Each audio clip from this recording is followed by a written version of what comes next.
네, 부산에 지금 함께하고 계신 지금 시각 5시 46분입니다.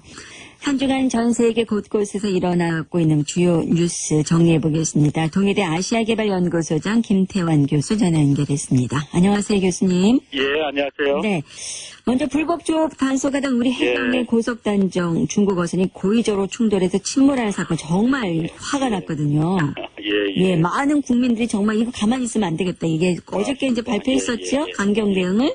예. 이제 토요일이죠. 8일 오후 3시 8분쯤에 인천시 옹진군 소청도 남서방 76km 정도의 해상에서 불법 조업을 하던 중국 어선을 단속하던 4.5톤의 아주 작은 해경 고속단정 한 척이 고의로 중국 어선들이 이런 일들이 흔히 있거든요. 근데 이번에는 이게 잘못돼서 침몰하는 사건이 발생했습니다. 그래서 고속단정에 타고 있던 해경 특수기동대장이 물에 빠졌지만 그래도 인근에서 같이 단속하고 있던 고속단정에서 구조돼서 다행히 인명피해는 없었는데 이게 불법 조업을 하다가 이렇게 중국 어선에 의해서 침몰된 경우가 처음이고요. 상당히 도발적인 행위이기 때문에 뭐 국민들 정서도 그렇지만 용납돼서는 안 되는 거고요. 그렇죠. 이거는 주권을 행사하는 한국 공권력에 대한 공격으로 그렇게 해석할 수 있기 때문에요. 단순히 도주하는 거하고는 사실은 차원이 완전히 다른 겁니다. 네. 그래서 이 불법적 중국 어선 단속 강화하겠다 이게 대책 발표했는데. 네네네. 예, 요 내용을 잠깐 얘기해 주세요. 예, 이제 불법 어선의 반항 행위가 심하면 한포 사용까지 고려를 머뭇거리지 않겠다. 그래서 경비 함정이 또 직접 중국 어선을 충격해가지고 또 제압하겠다. 이렇게 그런 대책을 발표를 했는데 실제로 불법 조업을 하는 중국 어선에 대해서 러시아가 2012년에 한포 사격을 한 일이 있었습니다. 그래서 러시아와 중국 간에 좀 외교적인 문제가 있기도 했지만 그리고 또 아르헨티나 해군은 총격을 가해서 중국 어선을 침몰시켜서 그 선원들을 구조해서 체포하는 그런 사례도 있었습니다. 또 최근에는 아시다시피 인도네시아가 불법 조업하는 그 외국 어선들, 중국 어선들을 포함하지만 납포를 했는데 그 납포한 어선들을 돌려주지 않고 공해상에서 공개적으로 폭발을 시켜버리는 그런 일들이 지금까지 그게 수백 척에 이른다고 그래요. 그래서 이런 강력한 대처를 이제 상징적으로 보여주는 거죠. 그래서 그 이후에 인도네시아 어민들의 어획량이 늘었다는 그런 보도도 있었는데요. 근데 사실은 우리나라도 지난 2011년 12월에 이청호 경사가 중국의 불법 조업선을 단속하다가 중국 선장이 휘두른 흉기에 찔려서 순직한 사건이 있었습니다. 그 사건 이후에 단속 과정에서 좀 더 적극적으로 총기를 사용하고 그래야 한다는 그런 여론도 있고 해서 그렇게 규정이 다 바뀌었더랬었습니다. 근데 문제는 규정은 그렇게 있지만 급박한 단속 상황에서 규정을 일일이 고려해서 총기를 사용하는 것 자체가 어렵고 나중에 또 사후에 책임 소재 등 이런 법적인 문제들을 고려를 하면 실질적으로 이게 좀 그럴 수 없는 그런 상황들이죠. 그래서 실제로 이번에도 공중에다가 공포 사격하는 그런 정도로 끝났다는 거거든요. 그래서 문제는 이 중국 어선들이 한국 해경에 이런 무서워하지 않아요. 한국 해경을. 그래서 이게 사실 우리 TV도 그렇지만 이런 것들이 요새는 지구촌 시대이기 때문에 중국 방송을 통해서도 다 나가거든요. 한국 경찰들은 시민들에게 두드려 맞고 술 취한 시민이 파출소에 가서 난동을 피우고 심지어는 경찰의 총을 빼앗고 그리고 더 나아가서는 훈련하는 군인들을 소리치고 총기를 빼앗는 그런 일들이 종종 미디어에 나오면 중국 사람들 어부들 입장에서는 중국 공권력은 인권 침해의 일들이 상당히 다반사인데 그거와 비교해서는 한국 해경 걸려도 괜찮아 하는 그런 좀 너무 쉽게 생각하는 이게 사실은 큰 문제라고 생각합니다. 우리의 공권력을 너무 우습게 보는군요. 예. 그렇죠. 이 러시아, 아르헨티나, 인도네시아 이런 보면은 우리도 그렇게 해야 되지 않을까 화가 저도 나더라고요. 우리 국민들이 요즘 방금 공부를 하고 계시는데 사실은 외교적인 어떤 갈등을 감수하지 않으면 그런 단호한 행동이 사실은 나오기가 힘들거든요. 근데 한국 입장은 중국과의 또 북한 문제 이런 특수한 것들이 있어서 사실은 일괄적으로 이렇게 비교하기는 사실은 어려운 것이 현실은 맞습니다. 그럼 좀 이게 한계가 있다는 거 아니에요, 우리는? 그렇죠, 예.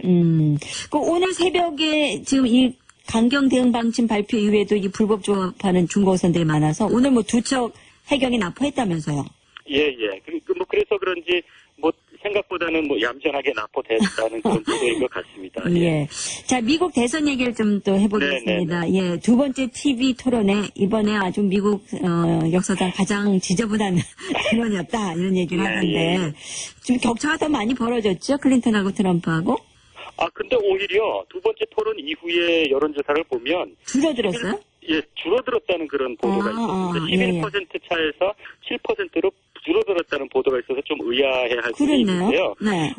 더구나 요 최근에는 뭐 음담 패설 문제도 있고 해서 심지어 공화당 내부의 지도자들도 지지 안 하겠다고 하고 부시 일가들은 공화당의 대통령을 지냈음에도 불구하고 대놓고 지지하지 않겠다고 그런 얘기를 할 정도로 문제가 있는데 그럼에도 불구하고 여론조사에서는 오히려 그 격차가 줄어들었거든요. 그래서 저는 어떻게 생각을 하나 하면요. 이번 선거의 본질이 어떤 트럼프에 있는 것보다는요. 어떤 그 기존 미국의 주류 중산층을 이루고 있는 국민들이 기존 현실 정치에 너무 실망을 많이 하고 식상해 있는 겁니다. 그래서 아주 돌출 발언도 하고 좀 문제가 있지만 트럼프의 이런 행위에 대해서 대리만족을 하고 어떤 트럼프가 좋아서라기보다도 기존의 정치를 대변한다고 할 수 있는 너무 똑똑하고 잘 교육받고 경험은 있지만 얘기하고 논의하는 것들은 정작 국민들하고는 좀 동떨어진 것 같고 이런 거에 대한 반감으로 트럼프가 등장했다고 그렇게 또 분석할 수 있거든요. 그래서 중산층의 붕괴 이것이 미국에서 가장 지금 최근에 이 대통령 선거 과정에서 나타나는 큰 핵심이라고 생각을 한다면 보이지 않는 여론조사에서 나타나지 않는 이런 표들은 아직도 그러니까 누가 더 좋은 후보를 뽑는다기보다도 처음으로 미국 국민들이 어떤 희망을 가지고 선거에 임하는 게 아니라 어떤 뭐 좀 기가 죽고 희망이 없는데 그러니까 누가 좀 더 우리를 잘 살게 해줄까라기보다도 누가 좀 더 우리를 덜 괴롭힐 수 있겠는가 그런 쪽에 포커스를 맞춰가지고 있는 것이 아닌가 그런 생각들을 해봅니다. 이거 보니까 우리하고도 좀 이렇게 반초해서 볼 수가 있겠네요. 중산층 문제는 그렇습니다. 이게 중산층이 미국 문제뿐만이 아니고 또 한국 문제뿐만이 아니고 세계적인 경제가 어려워지면서 전 세계적인 문제거든요. 중산층이 붕괴되고 근데 사실은 민주주의라는 것은 중산층이 튼튼하고 자신감이 있을 때 경제적으로 뒷받침될 때 건전한 민주주의가 되고 선거도 축제가 되는 건데 이게 미국부터 중산층이 회복될 기미를 안 보이니까 이 문제를 해결하지 않으면 참 세계적인 문제입니다. 네. 근데 우리나라 입장에서 보면 어느 후보가 당선되는 게 더 나을까요? 뭐 북핵 문제도 있고 지금 뭐 주한미군 분담금 문제도 나오고 있고 막 하니까. 아무래도 그런 게 관심일 텐데요. 상식적으로 생각을 하면 같은 당이 계속 집권하면 전략이나 정책의 연속성이 있기 때문에 아무래도 편할 겁니다. 그런 면에서는 클린턴 대통령이 트럼프 대통령보다는 한국에는 좀 더 편할 거지만 그렇지만 분명한 것은 누가 대통령이 돼도 현재 미국 대중들이 요구하는 거대한 흐름 이거를 거스를 수 없다는 겁니다. 그것은 무엇인가 하면 아까 중산층 말씀드렸지만 경제적으로는 세계적인 경제 침체와 맞물려서 아무래도 미국이 보호무역적인 태도를 취하는 방향으로 갈 거라는 거거든요. 지난달에 중국 항주 G20 정상회담에서 세계적인 경제 침체를 해결하기 위해서는 보호무역을 좀 지양해야 된다 하는 그런 결의가 있었기 때문에 미국도 대놓고 보호무역을 하지는 못하겠지만 그래도 어려운 시기에 보이지 않게 팔이 안으로 굽는 그런 행태를 취할 거라는 건 충분히 예측할 수 있거든요. 그래서 우리가 볼 때는 사드 배치 문제로 중국이 무역 보복한다는 걸 염려를 하지만 사실은 그것보다도 앞으로 미국과의 무역에서 미국이 대한 무역에 빡빡하게 할 그런 거에 대한 대비가 사실은 심각하게 있어야 될 거라고 저는 그렇게 생각을 합니다. 알겠습니다. 오늘 시간이 제한돼서 여기까지 듣겠습니다. 고맙습니다. 예, 감사합니다. 네, 동의대 아시아개발연구소장 김태환 교수로부터 이제 중국 어선 얘기 그리고 미국 대선 얘기도 들어봤습니다. 오늘 아침에 최저 기온이 평년보다 3, 4도나 낮은 15도였습니다. 당분간 평년보다 기온이 좀 낮을 것 같다고 하는데 낮에는 또 기온이 많이 올라가고요.